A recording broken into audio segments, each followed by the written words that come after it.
Welcome, ہمارے channel کو subscribe کریں، شیئر کریں اور کمنٹ کریں۔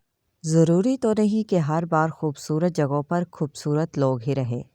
ایسے ہی تھا ایک چھوٹے سے گاؤں کے بہت بڑے شہر جیسے بنگلے میں، جہاں ہر چیز موجود تھی، سونا، چاندی، روپیہ، پیسہ، وہاں ہر چیز کی بھرمار تھی سوائے انسانیت کے۔ اور یہی سب سے بڑی مثال تھی ایک گھمنڈی بہو سارا کی صورت میں۔ سارا بہت زیادہ گھمنڈ کرتی کہ اس کے پاس بہت ساری دولت ہے تو کوئی اس کے برابر نہیں ہو سکتا۔ یہ وہ اکثر ہی خود سے کہا کرتی، ارے میں تو اس دنیا میں سب سے بہتر ہوں کیونکہ بہت زیادہ امیر ہوں، شکر ہے میں غریب نہیں۔ سارا کی عادت تھی وہ ہر طرح سے دوسروں کو ذلیل کرتی، نیچا دکھاتی، چاہے وہ کوئی نوکر ہو یا پھر کوئی اور۔ اس کو اس سے چیز سے کوئی فرق نہیں پڑتا تھا کیونکہ وہ سب سے برتر خود کو محسوس کرتی تھی، اور وہ ہر ایک کو بھی یہی بتاتی کہ اس دنیا میں بس وہی جینے کی حقدار ہے اور عزت صرف اسی کے پاس ہے، کیونکہ ساری جہاں کی دولت صرف اسی کے پاس ہے۔ باقی کسی بھی طرح کے انسان کی اس کے سامنے کوئی بھی وقت نہیں تھی، اور یہی تھی اس کی سب سے بڑی گھمنڈ کی غلطی۔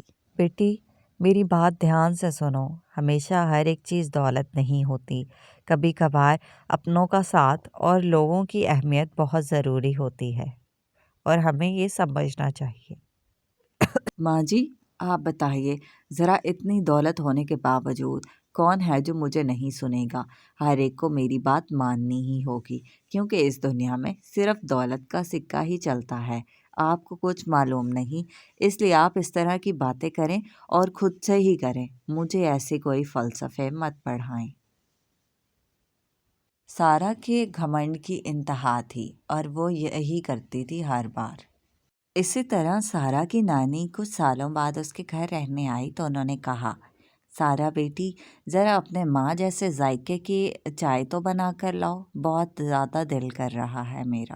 تبھی سارا کہتی ہے، ارے نانی جی آپ بھی کیا ہی باتیں کرتی ہیں، اب اتنی امیر ہو کے کچن میں جانا کیا میری شان میں گستاخی نہیں؟ میں تو ایسا کوئی کام نہیں کروں گی، ہاں البتہ آپ نوکروں کو ضرور کہہ سکتی ہیں۔ ہر وقت دولت دولت اور دولت، لیکن سارا کو یہ نہیں پتہ تھا کہ آگے کیا ہونے والا ہے اور زندگی کیسے پلٹنے والی ہے۔ اس طرح وہ اپنے کمرے میں بیٹھی تھی، بہت سارا سونا، زیور اور نئی نئی ساڑیاں جو وہ آج ہی لے کر آئی تھی وہ گن رہی تھی اور دیکھ دیکھ کر خوش ہو رہی تھی۔ لیکن یہ کیا، یہاں تو لائٹ ہی چلی گئی۔ اب سارا کو کچھ نظر نہیں آ پا رہا تھا اور وہ بیٹھی تھی کہ لائٹ آئے، کیونکہ ان کے گھر میں ایسا تھا فوراً ہی جنریٹر آن ہوتا۔ ارے یہ بجلی کو بھلا کیا عذاب ہو گیا، کیوں نہیں آ رہی؟ ابھی تو میں گننے بیٹھی تھی، ابھی تو اتنا ڈھیر پڑا تھا اور مجھے اتنی خوشی ہو رہی تھی۔ ارے کوئی لائٹ ٹھیک کرو نا جلدی۔ سارا اسی طرح کمرے میں ہی بیٹھی چلا رہی تھی، جبکہ اس کے برعکس باقی سب گھر کے لوگ اس کے جتنا ہی امیر ہونے کے باوجود اپنے نوکروں کے ساتھ مل کر ان کو ہدایات دے رہے تھے، اور بجلی کا جہاں سے کوئی ایشو تھا اس کو ڈھونڈنے کی کوشش کر رہے تھے، اور پورے کا پورا گھر اس کام میں مشغول تھا۔ جبکہ سارا کو جب یہ پتہ چلا کہ پورا گھر اس سب کام میں مصروف ہے تو اس کو بے حد شرمندگی ہوئی۔ یہ چیز اس کے لیے نصیحت بنی کہ وہ غرور سے ادھر ہی بیٹھی تھی، جبکہ باقی سب کی جو اس کے جتنے ہی امیر تھے وہ سب اس کے جیسے ہی تھے، لیکن نوکروں کے ساتھ مل کر بالکل انسانوں جیسے کام کر رہے تھے۔